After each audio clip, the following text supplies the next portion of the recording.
I went in because I thought it was an animal. That is the honest answer. And I have given it to everyone who has asked, which is more people than I ever expected to meet in my life.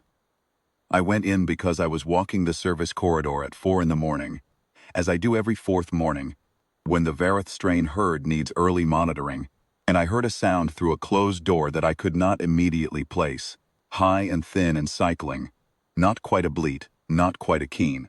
I stood in the corridor for a moment, with my kit bag over one shoulder, and my flask of warm grain water in my coat pocket, and I thought, something young, something distressed, something that has been at this for a while and is beginning to lose its voice. I opened the door. It was not an animal. It was a room full of pale blue light and very quiet machinery, and in the center of it, in a cradle that probably cost more than my outstation on Thresh 4, was the smallest person I had ever seen, 8 months old. I knew her age because everyone on the station knew her age. The way everyone knows the age of a lamb that will not thrive. The heir to the Velessi throne, whom 6 palace physicians, and a specialist team from the Soreth conclave, and 3 outer system consultants flown, in at costs I could not begin to calculate, had not been able to coax into eating properly for 11 weeks. I knew all of this, because the service corridor gossip among the herd attendants was extensive, and not particularly quiet. I did not know any of that was relevant. I thought an animal had gotten loose somewhere it was not supposed to be, and I had walked in by mistake. She was not looking at me. She was looking at the ceiling, or at nothing, and the sound coming out of her was the sound of a creature that has decided the fight is not worth it anymore, and is simply making noise out of habit. I have heard that sound from young livestock more times than I can count, and every time it means the same thing. The animal has stopped expecting help. It is not asking anymore, it is just waiting. I set my kit bag down by the door. I crossed the room in 8 steps, and I picked her up. I picked her up the way I pick up a frightened kid goat or a young herding animal that has gotten itself tangled and is starting to go rigid with panic. One hand under the hindquarters, one hand along the spine, in one smooth motion, and bring the chest to my chest, the weight against my sternum where the heartbeat is. No ceremony, no hovering, just up. She went rigid for a moment, then she did not. I started the hum without thinking about it. It is not a song. It has no notes to speak of, just a low vibration that moves through the chest and into whatever I am holding. I have used it on frightened livestock for 22 years. My daughter used to complain that I hummed it in my sleep.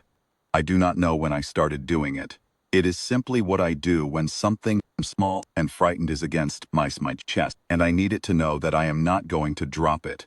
The heir to the Velessi throne stopped making the noise. I kept walking. I walk when I carry a distressed animal because standing still lets the fear pool. Around the room and back again. Slow circles, the hum going. I had my flask in my coat pocket. After a few minutes, I shifted her to one arm. She was heavier than a goat of comparable distress. Principle is the same, and I got the flask out. It was grain water, warm, the kind I make for the herd in the early cold hours before the station heats up. Grain steeped overnight, strained through cloth, nothing remarkable about it. I put a drop on my finger, I offered it, she took it, just her lower lip first, testing. Then more of my finger, and then she was pulling, and I was tipping the flask slowly, a few drops at a time, and walking my slow circles and humming, not thinking about anything at all except the angle of the flask and the pace of my steps. I do not know how long I stood there, long enough for the heir to the Velessi throne to drink most of what was in the flask. Long enough for her to stop pulling and start drifting, the way an animal drifts when it has finally eaten enough and the tension has gone out of its legs. Long enough for her weight to shift from the rigid fighting weight of distress to the soft, heavy weight of sleep. She was asleep on my shoulder when I finally stopped walking.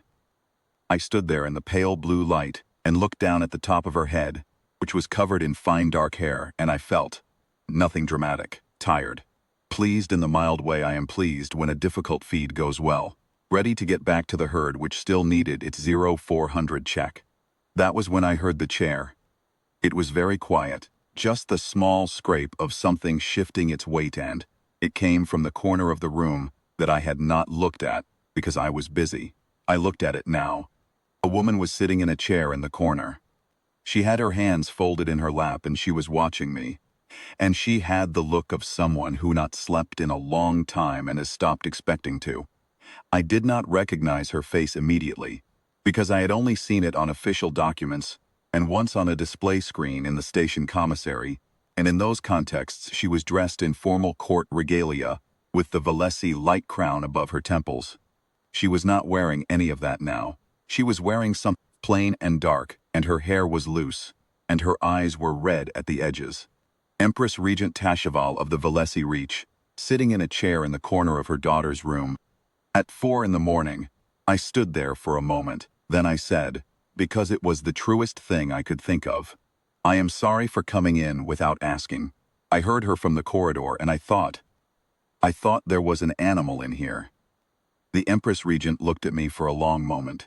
Then she looked at her daughter, asleep on my shoulder. How did you do that? She said. Her voice was very quiet. I didn't do anything, I said. She was just hungry and frightened. Frightened animals don't eat. You have to calm them down first. I paused. I'm a vet. Breeding herd in the South Station. I'm sorry. I should go. I shouldn't have come in.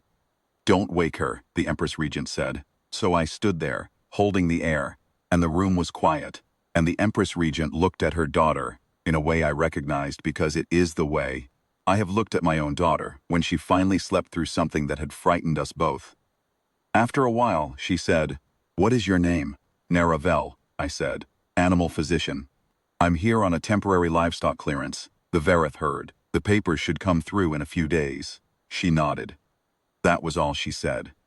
I laid the heir back in her cradle when I was sure she was deep enough asleep that she would not notice. I picked up my kit bag.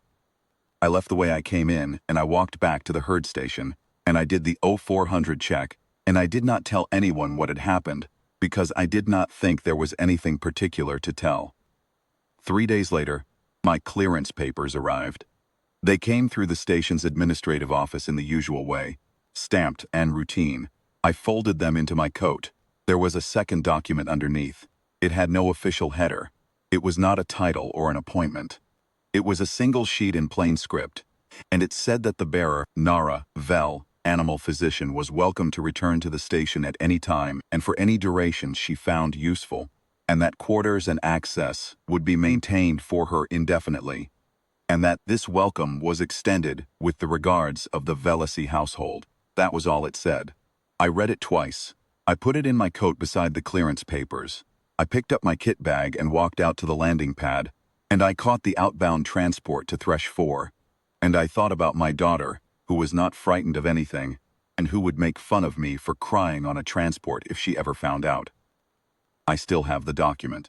It is in the inner pocket of a different coat now, the one I wear when it is cold enough to matter. I have not gone back. I am not sure that I will, but I have not thrown it away either.